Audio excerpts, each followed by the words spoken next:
Hey everybody, welcome to my channel, The Magical Solution. My name is Leilani. Let me know if you guys can hear me because I just started using this new microphone that was gifted to me and I love it, but I just want to make sure it actually works. So just give me a thumbs up, tell me that it's working. It would be super duper helpful. Whew. I, on the other hand, am trying to fix one of my settings on here because it does not want to work. There we go. Anyone on here? I definitely want to see. Can you guys hear me? Can you guys hear me? Hello, hello. Okay, so all right, so let me get this piece going here. Let me get this piece going here. Sorry about that. Super sorry. Super sorry about that, you guys. Super sorry. Okay. All right, I guess I'll just start. So, welcome to my channel, Leilani, The Magical Solution. We are live on YouTube, Twitch, TikTok, and of course, my Facebook group, The Magical Solution. This is how we grow. I'm using a new mic tonight, so hopefully it does work. And I'm not going to read this entire chapter with no sound. That would suck so bad. So, we are continuing on with our Medium's book by Allan Kardec. This is the second book in the series. The first book that we read was The Spirits book by Allan Kardec. And so if you would like to, start from the beginning, by all means, check out my YouTube channel at The Magical Solution. And all of the previous chapters from the first book and this book are there. But feel free to stay for this, even though you may not have been there for previous chapters, because the information is always interesting no matter what. So here we go. We are on chapter of the identity of spirits, possible proofs of identity, distinguishing between God, good and evil spirits, questions concerning the nature and identity of spirits. All right, so that's where we are at. Aoife, hello, mama. How are you? Thank you for stopping by my live. Who else is here? Joy, what's up, my beautiful goddess? Thank you guys for stopping by my live. So let's get into it. So what I like to do is I like to read for about 45 minutes. And then the last 15 to 10 minutes, I like to open the floor up to questions. Hi, Sarah. About what we just read or just spiritism as a whole. And like I said in previous videos, if you are interested in spiritism, mediumship, espiritismo, psychic development, any of that stuff, empathy, the clairs, intuition, all that, it's really good to know your foundation texts. And your foundation texts can be found in places like Allan Kardec, in places like Chico Xavier, just there's so many important doctrines for you to kind of absorb this information so that you can have a good, strong metaphysical foundation, okay? And that's what I'm doing for you guys tonight. If you don't feel like reading, I will read it for you. Here we go. So the possible proofs of identity. The issue of spirit identity is one of the most controversial, even among the followers of Spiritism, because spirits obviously do not bring any documentation with them, and we know that some of them are very readily use borrowed names. Hence, after obsession, this is one of the greatest difficulties of practical Spiritism. In many cases, however, the matter of unmistakable identity is secondary and is of no real significance.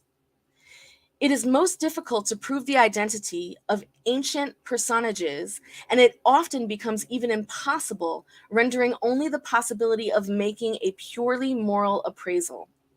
We judge spirits as we judge individuals, by their language. For example, if a spirit presents itself using the name Fenelon, but states only trivialities and puerilities, it is obvious that Fenelon is not the name.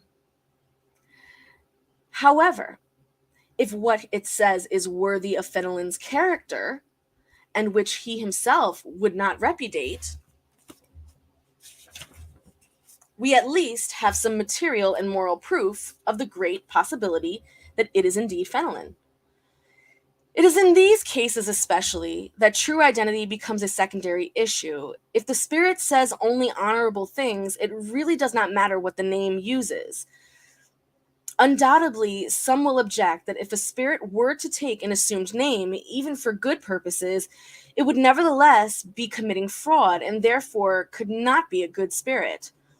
And at this point, delicate issues arise which are difficult to comprehend, but which we shall attempt to address. As spirits purify themselves and ascend within hierarchy, the distinctive characteristics of their personality more or less disappear into the uniformity of perfection. But this does not mean that they do not retain their individuality. This applies both to high order spirits and pure spirits. Now, at this level, the names that they use while on Earth during 1,000 ephemeral existences are something quite significant. And furthermore, we have noted that spirits mutually attract one another through their similar qualities, and they comprise sympathetic groups of families.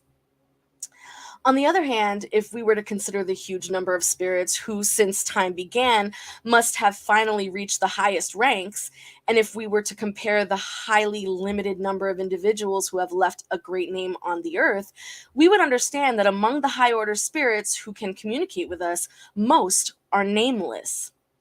However, since we need names to fix our ideas to, they may take on a name of a familiar personage whose nature most identifies with their own. It is thus that our guardian angels most of the time make themselves known by using the name of a saint whom we venerate. Hence, if a person's guardian angel uses the name of Saint Peter, for example, there is actually no material proof that it is in fact the apostle. It could instead be an entirely unknown spirit belonging to the family of spirits to which St. Peter himself belongs. The fact is that no matter by what name we invoke the guardian angel, it will answer our call because it is attracted by our thought. The name is irrelevant. The same occurs whenever a highly evolved spirit communicates by using the name of a known personage. Nothing proves that it is in fact the spirit of the personage, but if it is said nothing during its spontaneous dictation that would belie the spiritual elevation of the name it uses, then there is a presumption that it is who it claims to be. And in any event, we may state that if it is not the actual spirit, it must be one of the same level, or even one who has been sent by it. In sum, the issue of names is secondary since we can regard a name as simply being an indication of the place the spirit occupies in the spiritual hierarchy. The situation is otherwise when a low order spirit assumes a respectable name in order to add believability to its words. This situation is so common that we can never be too careful regarding such substitutions, because it is thanks to borrowed names, especially with the aid of fascination, that certain theorizing spirits who are more proud than wise try to impose the most ridiculous ideas. Therefore, as we have said, the issue of identity is more or less indifferent when addressing general instructions. Since the most elevated spirits can substitute for one another without causing problems, highly evolved spirits comprise a collectivity, so to speak, wherein the individualities are, with a few exceptions, completely unknown. We are more interested in the teaching than in the individual, and thus, if the teaching is good, it matters little whether it has come from Peter or Paul. We must judge it by its quality rather than by its name. If a bottle of wine is bad, the label will not make it any better. However, the situation is different with intimate communications because then it really is the individual or his or her personality in whom we are interested in. It is then, with good reason, that we try to assure ourselves that the manifesting spirit is really the desired one. So I hope you guys understand this little piece here, okay? So when he's talking about non-incarnate spirits or spirits from an ancient past or spirits whom you have never met before, it really doesn't matter the name. It only matters the content and the quality of their language. However, when we are doing mediumship for people who have recently passed away and we're doing that mediumship for their loved ones, it is really, really important that we make sure we actually get that person that we are claiming to get for that person, because it can be a really ugly situation, okay? Identity is much easier to verify when dealing with contemporary spirits whose habits and characters are well known because such habits are precisely what they have not had time to free themselves from and which enable us to recognize them. We could say that it is one of the surest signs of identity. A spirit can obviously provide proof through the answers it gives to questions asked of it, but only when it is appropriate. For usually requests of this nature will insult it, and it is best to avoid asking them. When a spirit leaves its body, it does not rid itself of its susceptibility, and any question meant to put it to the test will offend it. There are questions that no one would ask it during life out of fear of offending it. So why would we want to treat it with any less consideration after death? Integrate that. Integrate that, okay? If a man attending an exclusive function declined to give out his name, would someone ask him to prove his identity under the pretext that there are impostors? This gentleman would have the right to remind such a person of the rules of civility. Such is the case with spirits who either do not respond at all or who withdraw. Let us take an example for comparison. Suppose that the astronomer Argo presented himself while alive at a home in which no one recognized him and was received with these words: "You say you are Argo, but we don't recognize you, so we need you to prove it by answering a few questions. Solve this astronomical problem and give us your Christian name, your surname, and the names of your children. Also, tell us what you did at such and such time on such and such day, etc." How would he respond? As a spirit, he would do what he would if he were alive, and other spirits would do the same. Even if they refuse to answer puerile and absurd questions which we would not dare ask of them if they were alive, spirits nonetheless often provide spontaneous and unarguable proof as to their identity. They do so by revealing their character through their language, by their use of expressions that had been peculiar to them, and by referring to certain significant events and particularities of their lives that are sometimes unknown to their audience, but whose veracity may nevertheless be verified. Proofs of identity also result from many unforeseen circumstances that do not always appear the first time, but which do so in subsequent manifestations. Excuse me. There we go. I'm getting this particular, like, thing itching my eye. There we go. Thus, it is prudent to wait for them instead of eliciting them, cautiously observing all those that may spring from the nature of communications. A method that is sometimes used successfully to confirm identity whenever a spirit is suspect is to make it affirm in the name of Almighty God that it is who it says it is. It will often falter before committing sacrilege. After having begun to write, I affirm in the name of, it will stop and angrily scribble some meaningless marks or break the pencil. A more hypocritical spirit will skirt the problem by omitting something. For example, writing, I assure you that I am telling the truth, or I affirm in God's name that it is I myself who am speaking to you, etc. However, there are some who are not even that scrupulous, who will swear by anything you want them to. One of them used to communicate with a medium saying, I am God himself.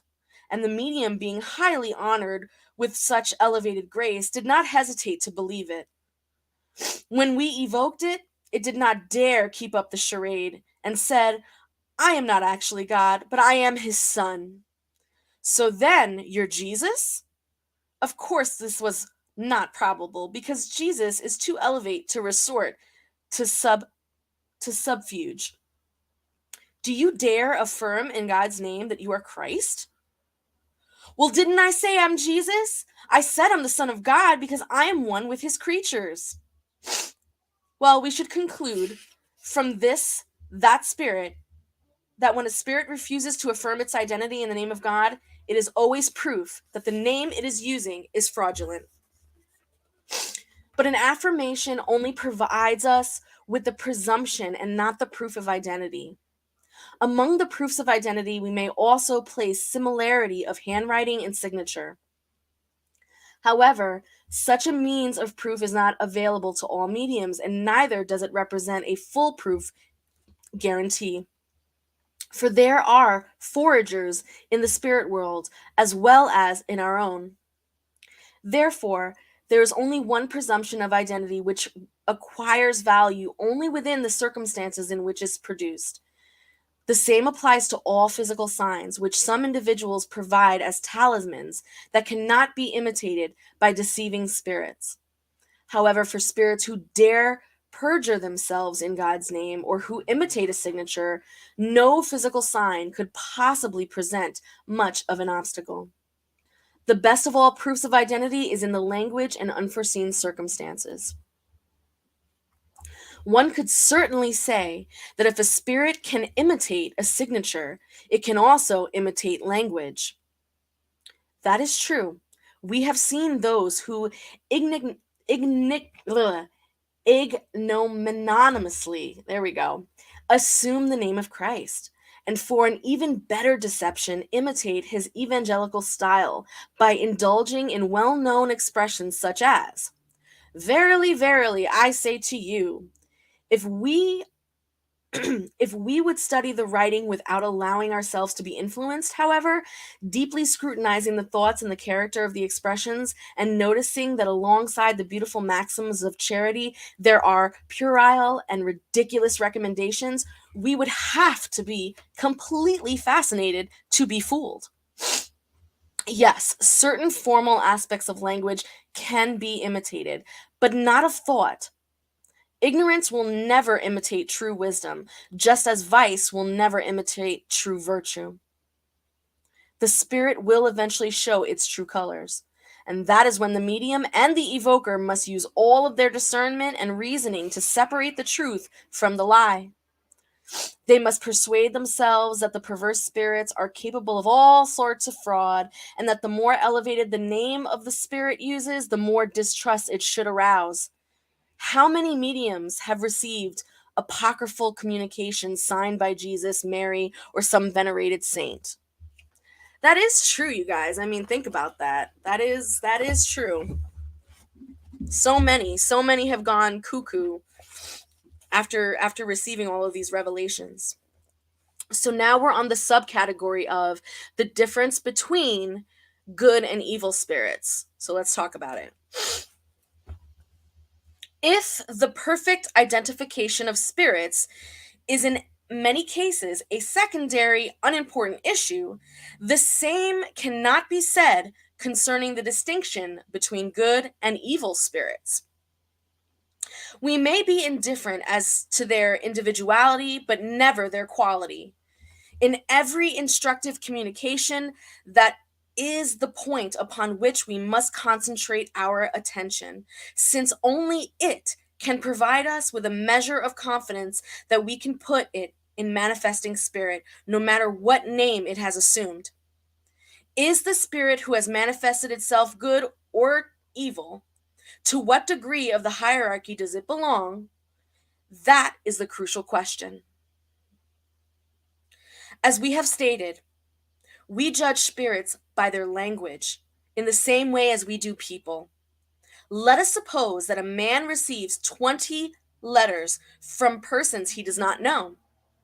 By their style, ideas, and numerous characteristics, he will be able to tell which are educated and which are uneducated, which are polite and who are unpolite, superficial, profound, frivolous, proud, serious, sentimental, etc. And the same applies to spirits. We should regard them as unknown pen pals. Ask ourselves what we would think of their knowledge and character if they stated or wrote such things. We can state as invariable rule, without exception, that the language of spirits always corresponds to their degree of evolution. Their language of spirits always correspond to their degree of evolution. And on the flip side, as we've spoken about in previous chapters, even if trickster spirits were to pretend to be an evolved spirit, after a while they are unable to keep up the charade of the language, because the language takes on so much energy. The ability to sound wise takes up so much energy from these lower vibrational energy spirits that they are unable to keep up with it. So they eventually reveal themselves. Okay? Truly high order spirits do not limit themselves to saying only good things, but they say them in terms that absolutely exclude any trivialness. No matter how good statements may appear to be, if they are stained with a single expression of low quality, it provides us with an unquestionable sign of inferiority, and even more so if the communication offends social values because of its grossness. Language always reveals its origin, whether by thought or by form. Thus, even if a spirit wanted to deceive us with its pretended superiority, we would only have to converse with it for a little while to discern its true character. Benevolence and kindness are also essential attributes of purified spirits. They do not feed hate towards humans or other spirits. They pity weakness and criticize error, but always with moderation and without bitterness or animosity. If we believe that truly good spirits can want only what is good and say good things, we must conclude that everything in the language of spirits that denotes a lack of benevolence and kindness cannot be from a good spirit. Intelligence is far from being a sure sign of moral superiority, because intelligence and morality do not always develop in tandem. A spirit can be good, kind, and of limited knowledge, while an intelligent and educated spirit can be quite inferior morally. Okay? It is generally believed that in questioning the spirit of someone who had been knowledgeable in a certain specialty while on earth, one will more surely obtain the truth. This would seem logical, but nonetheless, it is not always the case.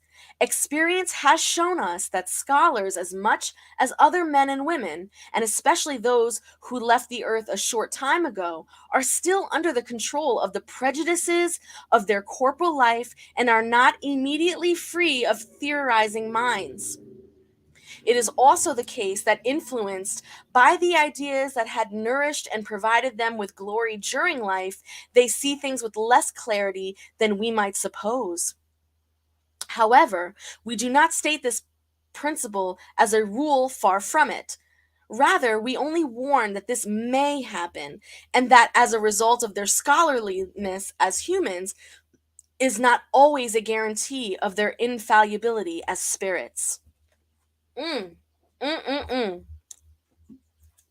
By submitting all communications to rigorous examination, probing and analyzing their ideas and expressions as if we were appraising a literary work, rejecting without hesitation everything that is contrary to logic and common sense, and everything that belies the character of the spirit who claims to be manifesting, we will be able to discourage deceptive spirits who will thus withdraw, since they will be convinced that they cannot deceive us.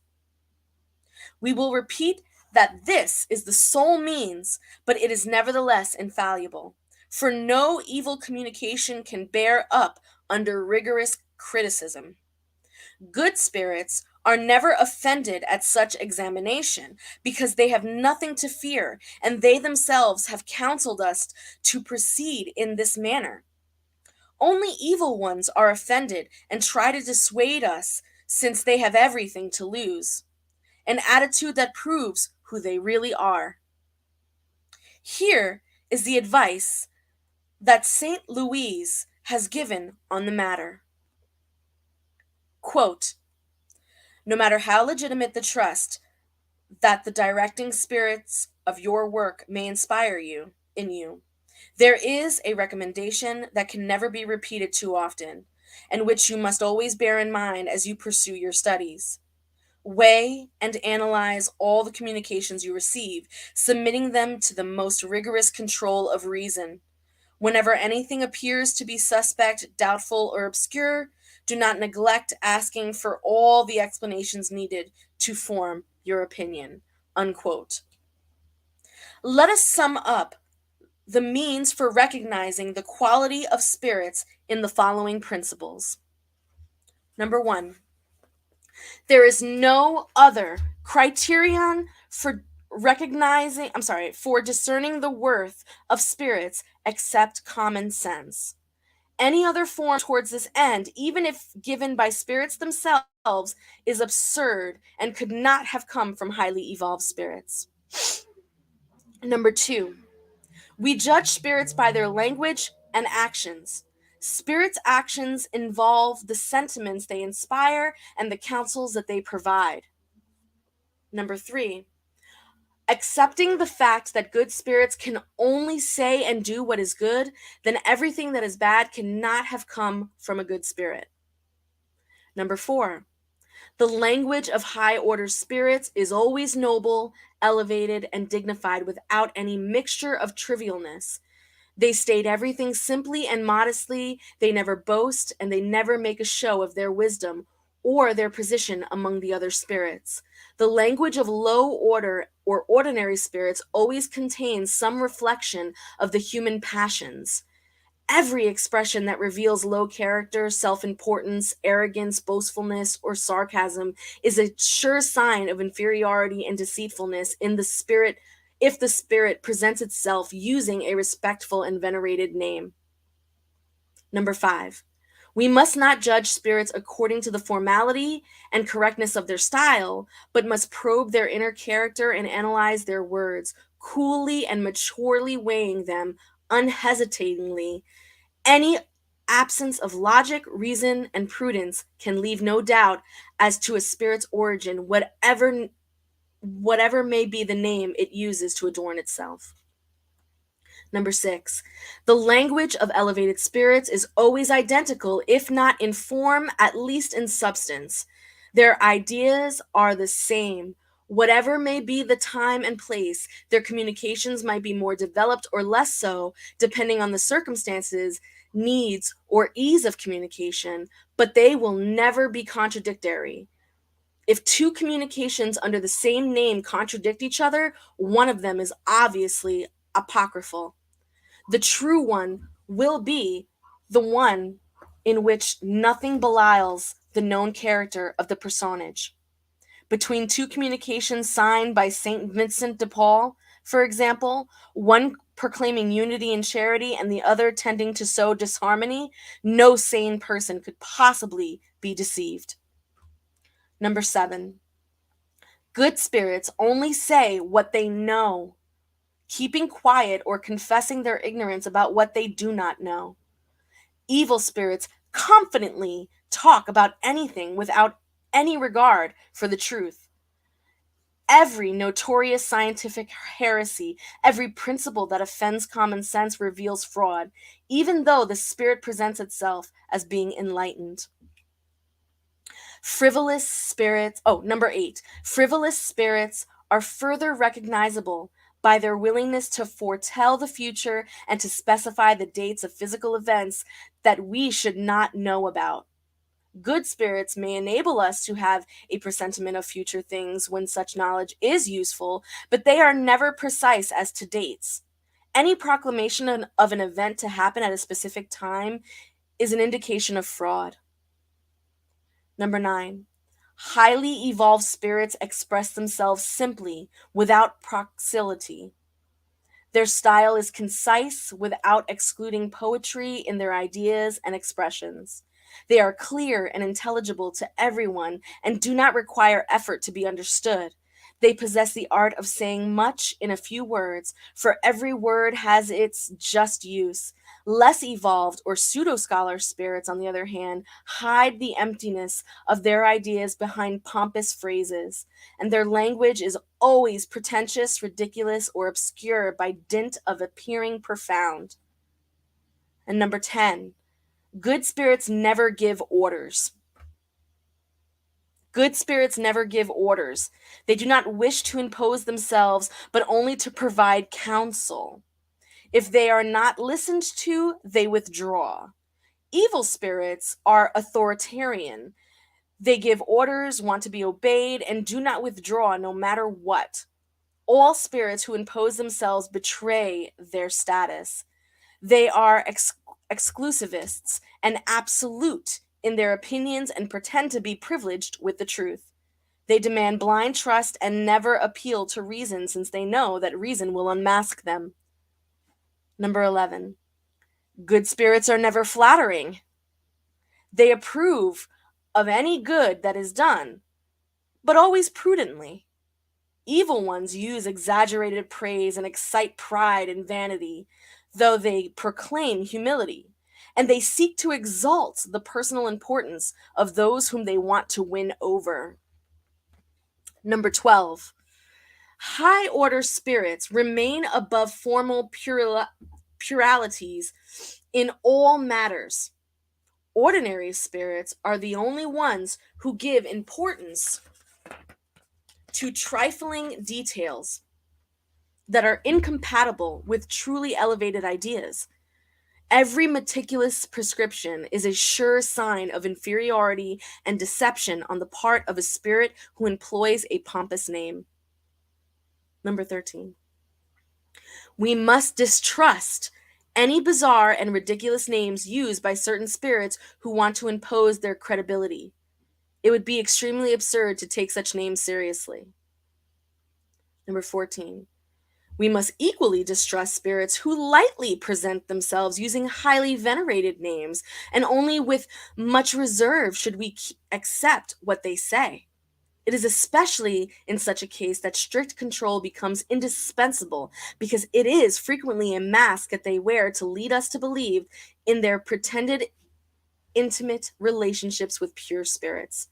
In this way, they flatter the vanity of the medium and take advantage of it to induce him or her to lamentable and foolish acts.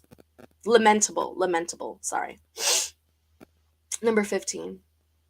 Good spirits are very scrupulous regarding the attitudes they wish to advise. In every case, they only have a serious and eminently useful purpose in mind. Thus, we must regard with suspicion all advice which does not display this character or which reason would condemn, and we must maturely reflect before accepting it. Otherwise, we open ourselves to unfortunate deception. Number 16. Good spirits may also be recognized by their prudent reserve when touching upon matters that may compromise us. Un- Unveiling evil is repugnant to them, whereas frivolous or malefic spirits love exposing it. While good spirits seek to mitigate error and proclaim indulgence, evil ones exaggerate it and breathe discord through harmful insinuations. Number 17. Good spirits teach us only what is good. Every maxim, every bit of advice that does not strictly conform to the pursuit of evangelical charity could not come from a good spirit. Number 18. Good spirits only provide perfectly reasonable advice. Every recommendation that departs from that straight line of common sense or the immutable laws of nature betrays the presence of a narrow minded spirit and is therefore unworthy of trust. Number 19, plainly evil or simply imperfect spirits also reveal themselves through physical signs that should not deceive anyone. Their actions upon a medium is sometimes violent, provoking brusque and jerking movements, a feverish and convulsive agitation that contrasts with the calm and gentleness of good spirits. Number 20, imperfect spirits often take advantage. Sorry. Imperfect spirits often take advantage of the means of communication at their disposal to offer bad counsels, and they arouse distrust and animosity among those whom they dislike. Anyone who might unmask their deceit is especially a target of their malevolence. Frail individuals become the target of their efforts and are led by them into evil. They alternately use sophisms and sarcasms and abuse and even physical proof of their occult power to better convince such victims and turn them from the way of truth. Number 21. The spirits of persons who have had soul or physical or moral preoccupation on earth, who have not yet managed to free themselves from the influence of matter, continue to be dominated by earthly ideas. Consequently, they bring with them some of the prejudices and predicaments and even the same manias that they had while living on this world. This is easily recognized by their language. So again, I really, really want to emphasize this idea that imperfect spirits, which is basically all of us, because if we were perfect, we would be elevated, right? Imperfect spirits do not transform into perfect spirits when they die. Right? And I will say this over and over and over again. If you are an asshole in this life, you will be an asshole in the afterlife. And it's a matter of doing the work to shed yourself of those earthly characteristics. Okay?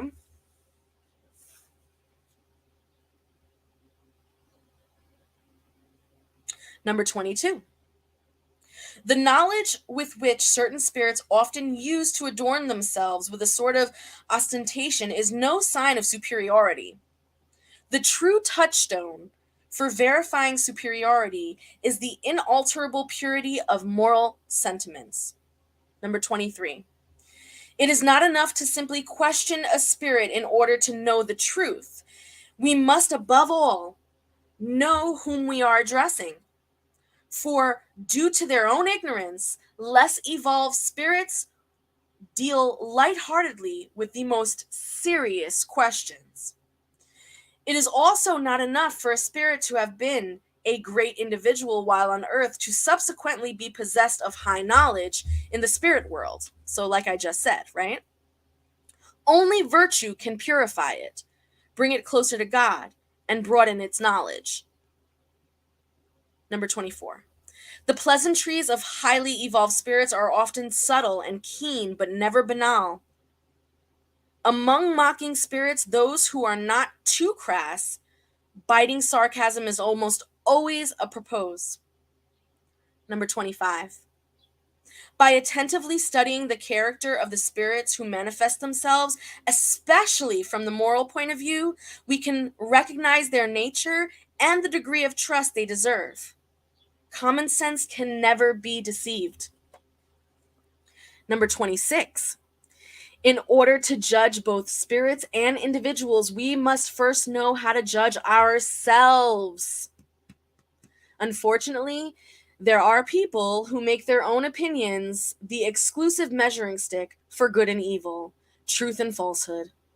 Everything that contradicts their way of seeing things, their ideas, or the theory they have invented or adopted is bad in their sight.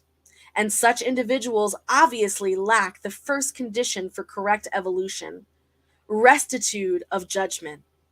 However, they do not even realize it.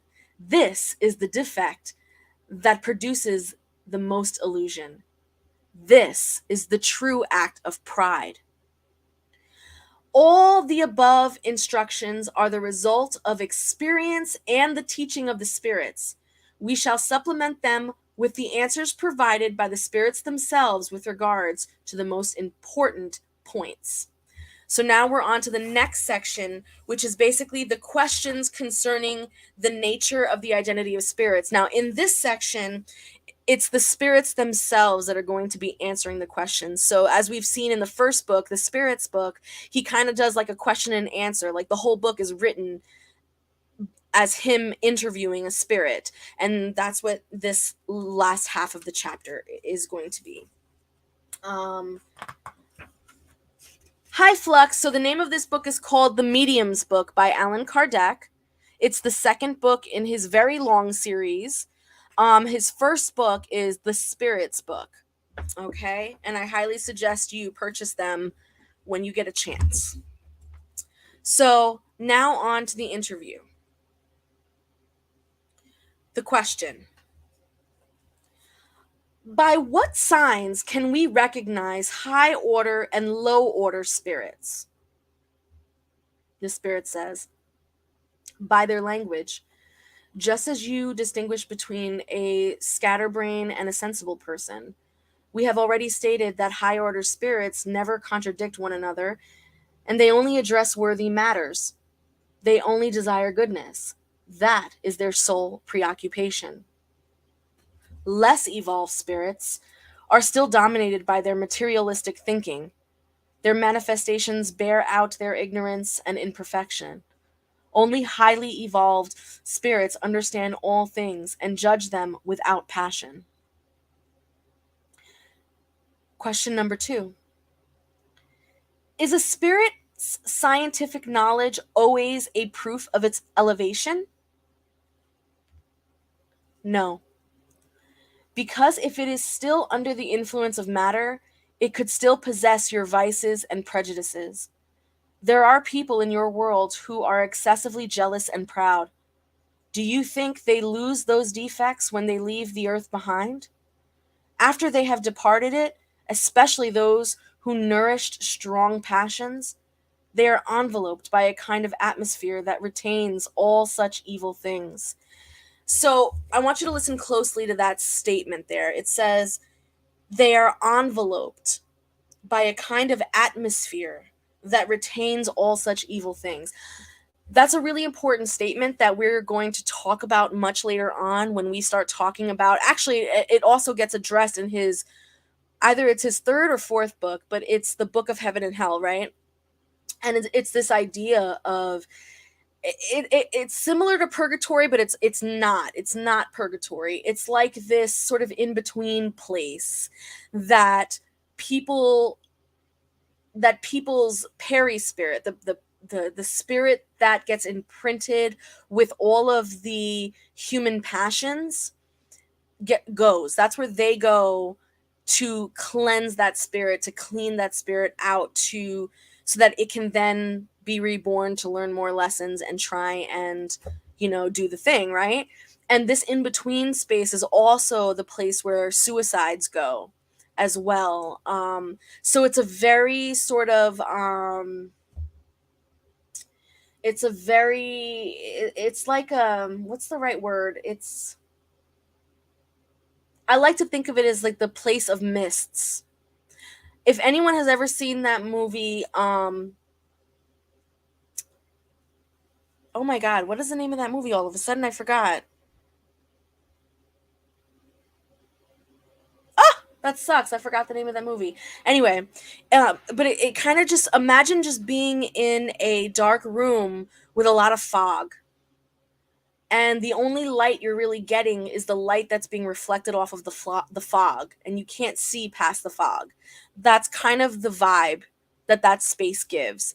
It's a space of confusion. It's a space of in between. It's a space of just not just being absorbed in those human passions and matters until you are cleansed of it. And it's a very uncomfortable place. It kind of works parallel to the astral realm as well. People who do not know how to astral travel properly can find themselves in that place, and it's a very uncomfortable place to be in if you are a living spirit. That is for sure. Let us move forward, shall we? Now, these semi imperfect spirits are to be more feared than downright evil. Than, sorry, are to be more feared than downright evil ones, because most of them combine astuteness and pride with intelligence. Their pretended knowledge enables them to impose themselves on simple and uneducated individuals who accept their absurd and erroneous theories without examining them. Although these theories cannot possibly prevail against the truth, they nevertheless produce a temporary evil, because they hinder the progress of Spiritism, and because mediums voluntarily close their eyes to the worth of the communications they receive. This point demands great study on the part of both the enlightened Spiritists and the mediums. All attention should be geared toward distinguishing between truth and error. Question number 3. Many protector spirits present themselves using names of saints or well-known personages. What are we to think of that? And the spirit says, all the names of saints and well-known personages are not sufficient to designate the protector of each individual. There are very few spirits with names that are recognized on earth. That is why they hardly ever give their real names. Nonetheless, most of the time, you would like a name. So, in order to satisfy you, they take the name of someone you know and respect. Number 4. Can't such name borrowing be regarded as fraudulent?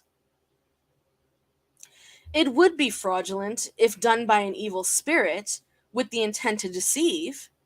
However, if it is done with good intentions, God allows it among spirits of the same order, since there is solidarity and similarity of thought among them.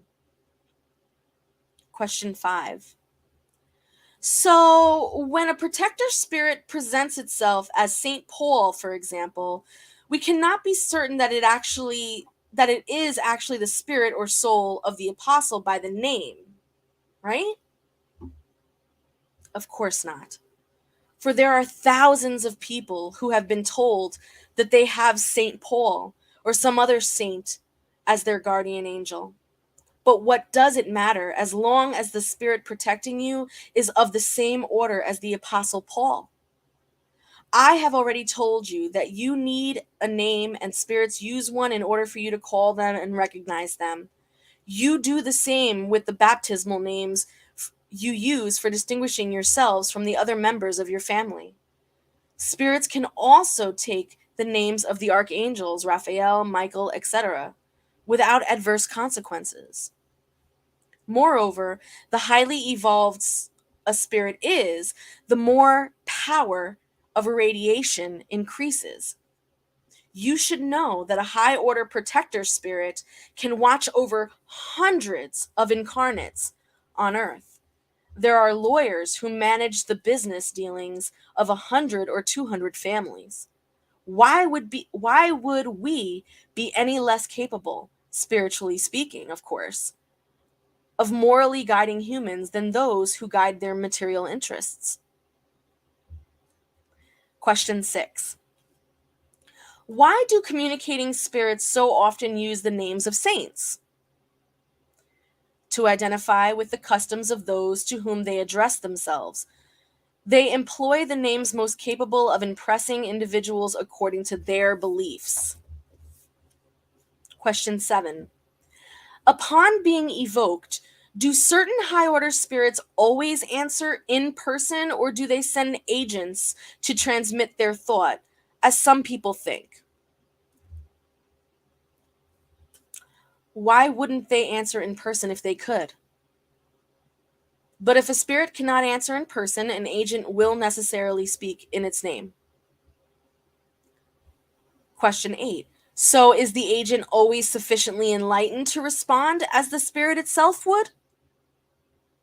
Highly evolved spirits know to whom they can entrust the duty of acting as their substitutes.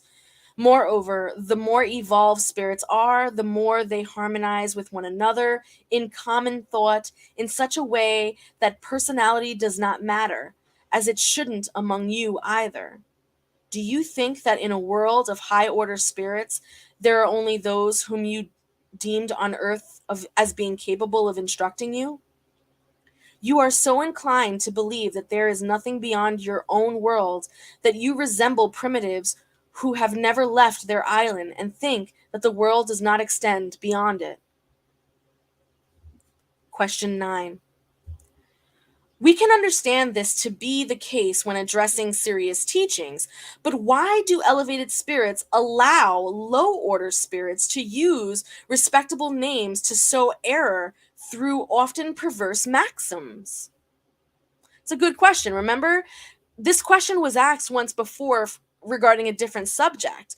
And we were talking about how sometimes high order spirits will sort of allow lower level spirits to sort of play around, if you will, and, you know, kind of fiddle around with the mediums and with the people because there are lessons to be learned. So at the end of the day, the higher order spirit is still kind of overseeing what's going on and won't let anything happen excessively out of their control. But they are allowing a few things to occur that you would think, like, damn, that's effed up. Like, why would they do that to me? Why would they just abandon me? They're not really abandoning you. They're teaching you a lesson, and they're using lower order spirits to do that sometimes because they have control over those spirits. Those spirits can't do anything in the presence of a higher order spirit without them and without their approval. So that was one of the reasons in the previous books that we've talked about. Let's see what the answer is here regarding, allowing these lower spirits to take on a name of a higher order spirit and sow false ideas into the minds of these mediums. Like, what would be the point of that? Why? They do not do so with their permission. Doesn't the same happen among you? You can be sure that those who deceive in this way will be punished, and their punishment will be in proportion to the seriousness of their fraud. Besides, if you were not imperfect, you would have only good spirits surrounding you. If you are deceived, you have no one to blame but yourself. God allows it to test your perseverance and discernment in order to teach you how to distinguish truth from error. If you cannot, it is because you are not sufficiently elevated and you need further lessons from experience. Bitch, what? Yes. Question 10. Aren't spirits of little advancement, but who are animated by good intentions and the desire to progress, sometimes delegated to replace high order spirits in order to practice the art of teaching? That's a really great question, right? So he basically just wants to know, like, okay, so if it's a lower level spirit, okay, but what if it's a low level spirit who wants to elevate, who wants to eventually be someone who can be a counsel and a guide and a guard for us? Like, do they get to practice? Do you give them the opportunity to practice with us, basically? And the spirit says, never in big centers. I mean in serious centers and for a general order of teaching. The spirits who appear there do so on their own account and, as you say, in order to practice. That is why their communications, though good, always bear the mark that indicates that they are less evolved. They are delegated for such a purpose only to give communications of secondary importance and for those that we may call personal. Right? So these are spirits. A lot of times in Espiritismo, we look at them, those kinds of spirits, as like spirits who will help you out in divination, for example. Right? If you're a diviner, you might call on a spirit who, although may not be the highest of level, they are very, very adept in divination practices, and so therefore they can help you with that. They can help you with matters of the humankind.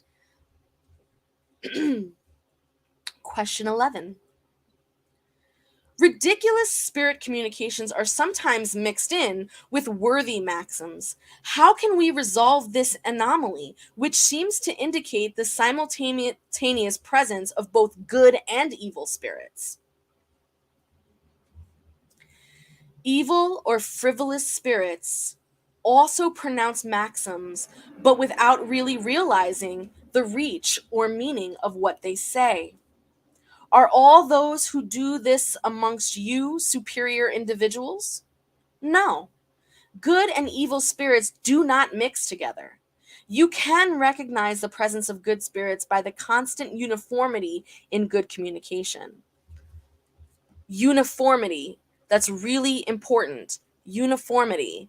When you're dealing with higher vibrational, higher order spirits, everything that they do, everything that they say, and the vibe that you get in the presence of them is uniformed. They all match. Okay? Number 12. Are the spirits who induce us to error always aware of what they are doing? No. There are good but ignorant spirits, who nonetheless can unknowingly be deceptive. When they become aware of their insufficiency, they acknowledge it and only say that they know. Question 13.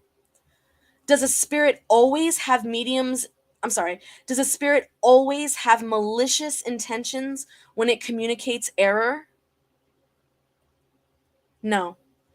If it is a frivolous spirit, it deceives with no other purpose than to entertain itself. Number 14. Since certain spirits can deceive us with their language, can they also assume a false appearance for the seeing mediums, the ones who can see spirits? That does happen, but it is more difficult. In all cases, it is only for a purpose that the evil spirits themselves do not know about, since they are being used as instruments for a lesson. A seeing medium can see frivolous and lying spirits, just as other mediums can hear them or write under their influence. Frivolous spirits can take advantage of the medium's faculty in order to deceive him or her with a false appearance, but it depends on the qualities of the medium's own spirit. Right? Question 15. Are good intentions sufficient in order not to be deceived? And if so, could truly serious persons who do not mix idle curiosity into their studies also be exposed to fraud? Less than others. But men and women always display a few weaknesses that attract mocking spirits. They think they are strong, but they almost always never are. They should distrust themselves for the weakness arising from their pride and prejudices. They hardly ever take these two causes into consideration, and spirits take advantage of this fact. By flattering their weaknesses, they are sure to succeed. Question 16. Why does God allow evil spirits to communicate and say bad things? Even the worst communication can provide you a lesson. It is up to you to know how to discern it. All kinds of communications are necessary to teach you how to distinguish between good and evil spirits, and also to serve you as a mirror.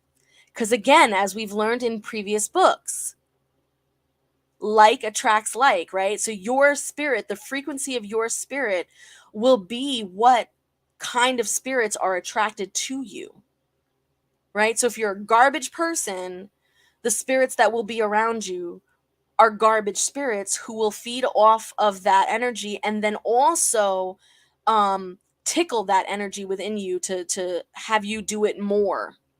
Okay, so this is why people who are in a bad state tend to spiral, and they tend to be in a loop that they just can't get out of, right? It's That's the reason. That's the reason. Question 17. Can spirits suggest unjust reasons for distrust against certain persons through written communications and estrange friends from each other?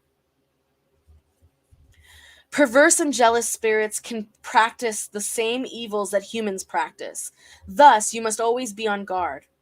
Highly evolved spirits are always prudent and reserved. When they admonish you, they say nothing evil. They warn with tact. If they want two individuals to stop seeing each other for their own good, they will cause incidences that separate them in a natural way.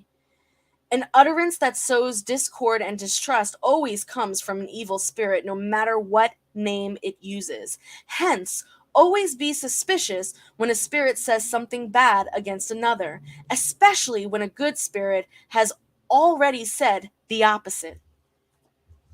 Also, distrust yourselves and your own aversions. Accept only spirit communications that are good, grand, beautiful, and reasonable, and what your own conscience approves of. Question 18. Due to the ease with which evil spirits infiltrate communications, can we ever be certain as to the truth? Yes. Yes, you can. Because you can use your reason to judge them. Whenever you read a letter, you know very well if it was written by a lowlife or a well-bred person, a fool or a sage. Why should it be any different with spirits who write to you? If you receive a letter from a distant friend, how do you know it is actually from him or her? The penmanship, you will say. But aren't there foragers who imitate every type of handwriting, and rogues who can know your business dealings? Nevertheless, there are signs that will prevent you from being deceived. The same applies to spirits. Pretend that it is a friend who is writing to you and that you are dealing with the work of some author, and judge it accordingly. Question 19. Could high order spirits prevent evil ones from using false names? Of course they could. But the worse the spirits are, the more obstinate they are, and the more frequently they resist injunctions. You should know, however, that high order spirits take more of an interest in certain individuals than others, and when they deem it necessary, they know how to keep them from lies. Deceiving spirits are powerless against such persons. That's another thing I want to say. You never know who carries what kind of spirits with them, okay? When people say that they are divinely protected, it is things like this that they are talking about, meaning that their spirits do not allow other entities to fuck with them right off the bat. When they do divination, when they work with clients, they are never exposed to frauds. They are never exposed to harmful energies because their spirits shut that down right at the gate before it even hits the person. So you never ever see that person suffering. You never see that person under distress. That is why.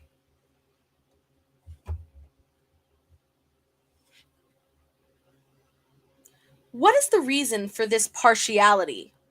So why do higher order spirits favor some mediums over others? It is not partiality, but justice. Good spirits are interested in those who profit from their counsels and make serious efforts to improve themselves. They favor these persons and help them, but they do not bother with those who waste their time with flowery speech. So if you're into mediumship, if you're into spiritism, if you're into espiritismo, if you're into psychic development, if you're into all that for the clout, for the popularity contest, for the followers, to be on a pedestal, to be able to teach at events and have your name on a billboard, you're in it for the wrong reasons, and the high order spirits will not follow you. They will not stand for that. But you know who will, and they will be very convincing. Very convincing. Why does God allow spirits to commit the sacrilege of falsely using venerable names? You may as well ask why God allows people to lie and blasphemy. Like people, spirits have their free will to use for the good or ill, but neither group will escape God's justice. 22.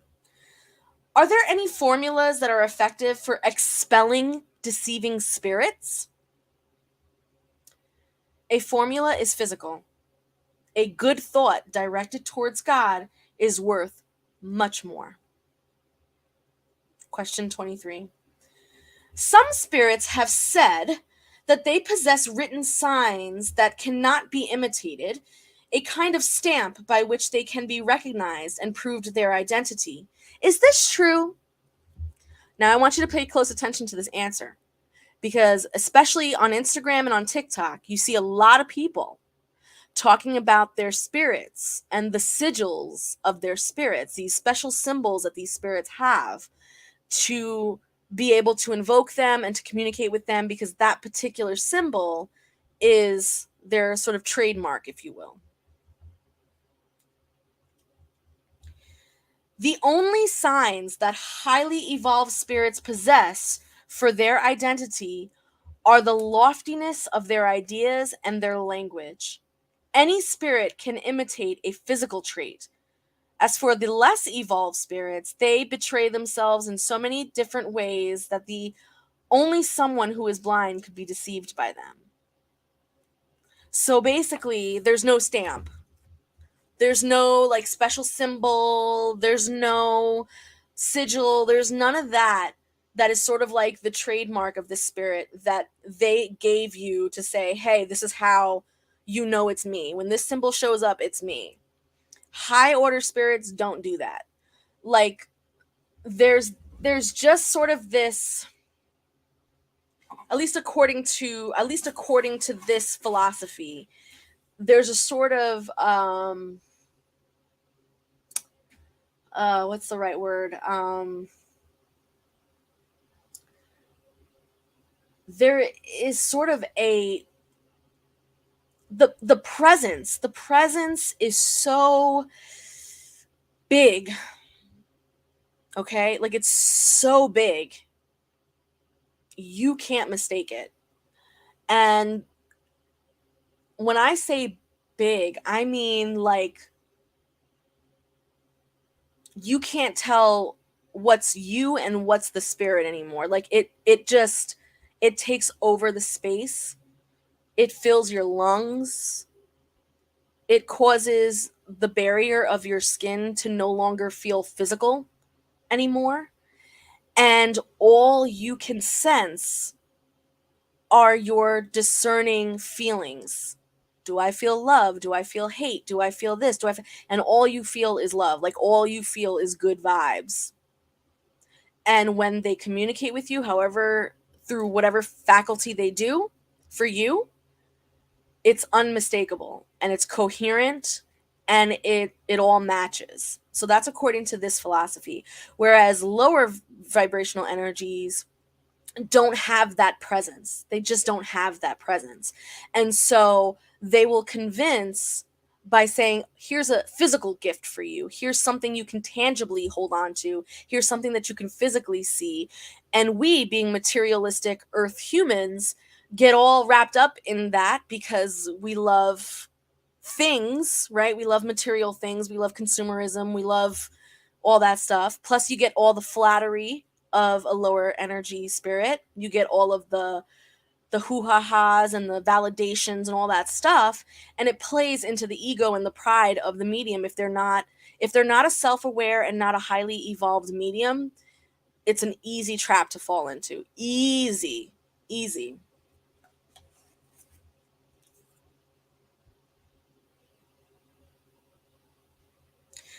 Can deceiving spirits also imitate thoughts? They imitate thought as theater scenes imitate nature. Ooh, that's a good one. I like that. They imitate thoughts the way theater scenes imitate nature. Love it. Is it always easy to detect fraud by a careful examination? Absolutely. Spirits can only deceive those who allow themselves to be deceived. Nevertheless, the eyes of a jeweler are needed to tell a true gem from a fake, and whoever does not know how to do so must go to the lapidary. Meaning, if you claim to be a medium, if you claim to be a psychic, you best know how not to be deceived, or else you better get back to the training room. And there are so many mediums and there are so many psychics out here who fall for so much bullshit out here in these streets that you just be like, but I thought you said you was a medium. But I thought you said you was a psychic. Like, where did that go? Where did that discernment go? Did you not see that this person was an asshole the entire time? Right? So you better get back to the training room. I don't trust nothing that comes out of your mouth now. But sadly, in the age of the internet, right? When you have over a gazillion followers, it's so hard to take people off their mount, right? Let's see. Question number 26. There are persons who allow themselves to be seduced by flowery language, who are more interested in words than ideas, and whom mistake erroneous and common ideas as sublime. Since they are so inept at judging other people's work, how can they possibly judge a spirit's work? I know, right? And the spirit says, when they are modest enough to recognize their insufficiency, they do not rely on themselves. When out of pride they regard themselves as more capable than they really are, they pay the penalty for their foolishness and vanity. Fraudulent spirits know whom they are dealing with. They are simple persons with little education who are more difficult to deceive than some who are smart and scholarly. By flattering their vanity, spirits do with them as they please. Facts. Question 27. And there's only 2 more questions, and then we're done with this chapter. Okay? Question 27. Through their written communications, do evil spirits sometimes betray themselves with involuntary material physical signs? The really skillful ones, no. The inept ones become confused. Any meaningless and puerile sign is sure to indicate inferiority. High order spirits do nothing useless. Nothing. And that's another thing, too. If you are blessed with having a high order spirit come to you as a medium or as a spiritist, it is because they are there for a purpose. They don't show up just haphazardly. They're not like, hey, just stopping by to say hi. What's the tea this week? No, like they're there because they have something to say, or they have something to teach, or they have like it's like for reals. Okay. So whereas the lower vibrational spirits, they just want to be around. Like they have nothing to do. They just want to mingle in the things. They're just all about this life, and they're much more easily accessible. They're around. They're waiting. They can't wait. Little annoying pests is what they are. Question 28.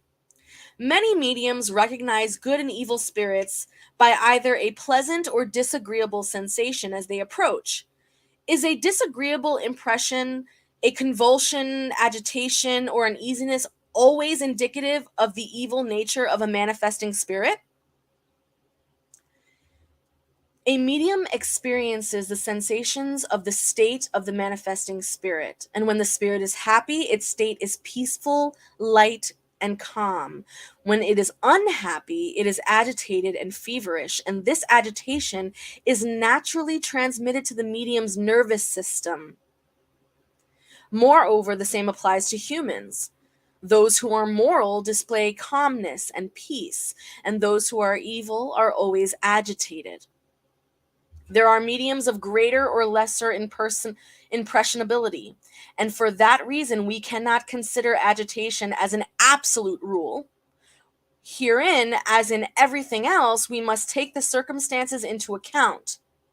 The heavy, disagreeable nature of the sensation is produced by contrast because of the medium's spirit's sympathizes with the evil spirit who manifests. It will barely be affected, if at all. However, we must not confuse the speed of writing produced by the extreme flexibility of certain mediums with the convulsive agitation that slower mediums can experience upon contacting imperfect spirits. Okay? So, in a nutshell, imperfect spirits. So again, when he uses the words good and evil here, I really want you to understand that he's not talking about duality. Like he's not talking about like hell, heaven, absolute good and absolute evil. He's talking about the spectrum, and the spectrum is measured on perfection, right? So when you are talking about higher order spirits, you're talking about highly perfected spirits. When you're talking about low order spirits, you're talking about imperfect spirits. Okay? And so and there is such a thing as imperfect spirits who are trying to do try to do a good thing. There are imperfect spirits who are trying to evolve. There are imperfect spirits who do want to be elevated. And so when that spirit comes into your presence, they have emotions just like you and me. And so they may come angry one day because maybe you did something wrong, or maybe you didn't understand something the way that they were trying to relate it, or whatever. And so all of a sudden you'll feel the agitation of this spirit. That doesn't mean that they're evil. That doesn't mean that they're maleficent, right? Okay? It just means that they have expressed a feeling that only imperfect spirits can express because they are matching your vibration. You're able to pick up on that because you yourself know what it's like to be angry, right? And so they can instigate that in you. Okay? That's what that means. So I just want you to be aware of that. And when you're sensing spirits, to be able to know the difference between an imperfect spirit who is just simply upset and an actual, not great spirit who is trying to fuck with you. Okay? So that is the end of that chapter. Next time we get together, we will be going over the chapter entitled Evocations. I'm excited about this one. So evocations and the subcategories are general considerations, spirits who may be evoked, the proper manner of speaking to spirits, the usefulness of private evocations, questions concerning evocations, the evocations of animals, hey, evocations of living persons, and of course, the human telegraphy. So we're going to be talking about all of that in the next live, and that chapter is actually not that lengthy. Yeah, it's not that lengthy at all. So that live should be pretty short. And then we have, I want to say, maybe 3 or 4 more chapters before the end of the book. So we are approaching the end, you guys. I'm really, really excited. So now that we've hit the end of that chapter, we are open for questions. If you want to ask questions about what we just read, or if you want to ask questions about spirits in general, or if you want to ask questions about spiritism and mediumship and psychic development, please let me know. Now's the time. But this is not about giving readings right now. We're not giving readings right now, okay? Now, let me scroll up a little bit because there were a few questions during the live that I could not answer while I was reading, and I definitely want to get to them. So, we have one here by Flux. Flux says, the archons disguising themselves as angels and saints. You got to discern their true forms. True. More mediums and channelers need to read this book. You are right. I don't trust spirits that lie about their names, even if they claim to be good. That still feels deceptive. Yeah. How? Okay. Yeah, yeah. Yeah, those are true. Those are all true statements. Those are all true. Hello, very happy Monday. Okay. Oh, also, you guys, really quick. So my mediumship intensive class, the one that was supposed to start in June, so this month, I had to cancel it a lot of times to the point where I said, you know what, I'm gonna have to just reschedule and redo this class because I'm so busy this month, and I'm gonna be busy for the next couple of months, and then I'm taking a trip. So I've decided to postpone that intensive class until November. All right. November, I believe November 4th is the first class. Okay. So if you are interested in mediumship, espiritismo, spiritism, psychic development, the metaphysical understanding of spirits and the hierarchy of spirits and your spiritual hygiene and your spiritual anatomy and all that good stuff, then start saving your pennies. Okay. Go to my website and register for the class. I also lowered the price as well because I want it to be more accessible to people, okay? So definitely go to my website, themagicalsolution.com, to sign up and save your pennies for November, okay? Any questions, or are we good for tonight?